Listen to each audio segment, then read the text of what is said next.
اللہ اکبر. ارشاد فرمایا وَمَن يَتَّقِ اللَّهَ يَجْعَل لَّهُ مَخْرَجًا.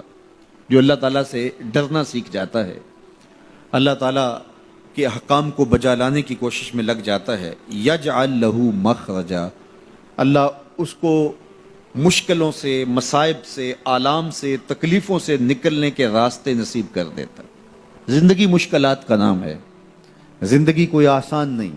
وہ کسی نے کہا تھا زندگی ہے یا کوئی طوفان ہے، ہم تو اس جینے کے ہاتھوں مر چلے. تو زندگی ایک مشکل مرحلہ ہے، لیکن جب بھی مشکل آتی ہے اللہ کوئی راستہ عطا کر دیتا ہے اور آپ کو آسانی سے اس مشکل سے نکال دیتا ہے. وہ مشکل آپ کے لیے ذلت کا ذریعہ نہیں بنتی، بلکہ اس مشکل کی کوکھ سے ایک راستہ نکلتا ہے اور جو ہے وہ روشنی پھوٹتی ہے.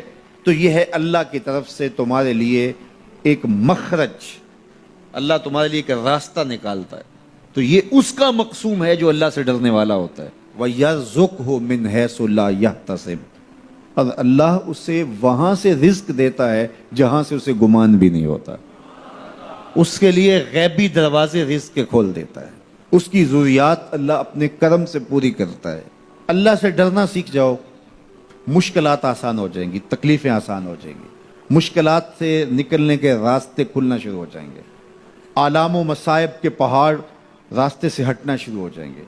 یہ اللہ تعالیٰ جل شانہ کا یہ ایک نظم ہے. وہ 3 اشخاص کی کہانی تو آپ جانتے ہیں جو غار میں پھنس گئے تھے، پھر انہوں نے اپنے صالح اعمال کا وسیلہ اللہ کی بارگاہ میں پیش کیا اور پتھر سے رکھنا شروع ہو گیا.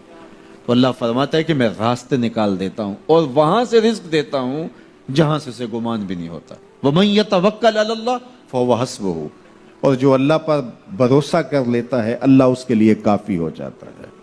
یہ ان لوگوں کا مقصوم ہے، ان لوگوں کی کہانیاں ہیں جو اپنی زندگی کو اللہ کے راستے پہ ڈال دیتے ہیں. اور وہ لوگ جو اپنی خواہشات کے بندے ہوتے ہیں، اللہ ان کی زندگیوں کو تلخیوں میں مبتلا کر دیتا ہے. دولت کے باوصف وہ اذیتوں میں زندگی بسر کرتے ہیں.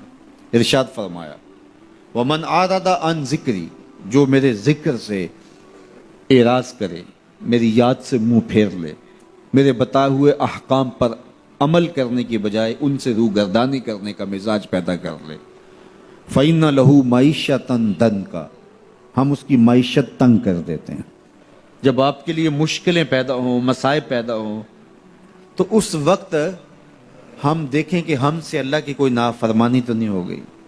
جب اس کی نافرمانی ہوتی ہے تو پھر آپ پر مشکلات آتی ہیں، آپ کی معیشت تنگ ہوگی، آپ کی اولاد نافرمان ہونا شروع ہو جائے گی، آپ کے معاملے پیچیدہ ہونے شروع ہو جائیں گے، لوگوں سے الجھاؤ پیدا ہونے شروع ہو جائیں گے، اور مخلوق خدا سے آپ کی دوریاں اور جو ہے وہ لوگوں کے دلوں میں آپ کے لیے نفرت کے جذبات پیدا ہونا شروع ہو جائیں گے. یہ دلیل ہے کہ آپ سے کوئی ایسی بات ہوگی جس سے آپ کا رب آپ سے ناراض ہے، اور جب آپ کا رب آپ سے راضی ہوتا ہے تو آپ کے لیے راہیں کشادہ ہونا شروع ہو جاتی ہیں، راستے کھلنا شروع ہو جاتے ہیں. اس لیے مشکلات میں اللہ تعالیٰ کی طرف رجوع کریں. بعض اوقات ہوتا ہے کہ ہماری عبادتوں کا سرور باطن حظ نفس میں تبدیل ہو جاتا ہے. ہم سمجھ رہے ہوتے ہیں کہ یہ سرور آ رہا ہے، یہ سرور باطن نہیں ہوتا، یہ حظ نفس ہوتا ہے. آپ کوئی نیک کام کر رہے ہیں اور پھر اس کی نمائش بھی آپ ساتھ کر رہے ہیں، تو اس سے آپ کے نفس کو ایک سرور ملے گا، نفس خوش ہوگا. وہ ایک پھل جھڑی کی طرح ہوتا ہے. ایسے آپ کو ایک نشہ آیا اور وہ آپ نے سمجھا شاید یہ میرے باطن کا سرور ہے. باطن کا سرور تو ایک بہت بڑی دولت ہے، وہ پھل جھڑی کی طرح نہیں ہوتا. وہ اندر طمانینت کو اتار دیتا ہے اور نفس کو نفس مطمئنہ بنا دیتا ہے. تو یہ جو لوگوں کی مدد کر رہے ہیں اور تھیلا ان کو آٹے کا دے کر کے 10 اخباروں میں تصویریں چھپوا رہے ہیں اور پھر اس کو دوستوں کے اندر شیئر کر رہے ہیں اور وہ ماشاءاللہ ماشاءاللہ لکھ رہے ہیں، تو وہ حظ نفس ہے، وہ حظ نفس ہے، وہ حظ روح نہیں ہے، وہ قرار باطن نہیں ہے، وہ تسکین قلب نہیں ہے. تو عبادات کا ایک سرور ہے، ایک لطف ہے، حلاوت ہے، ایک مٹھاس ہے جو اہل ایمان کو حیات طیبہ کی صورت میں نصیب ہوتی ہے.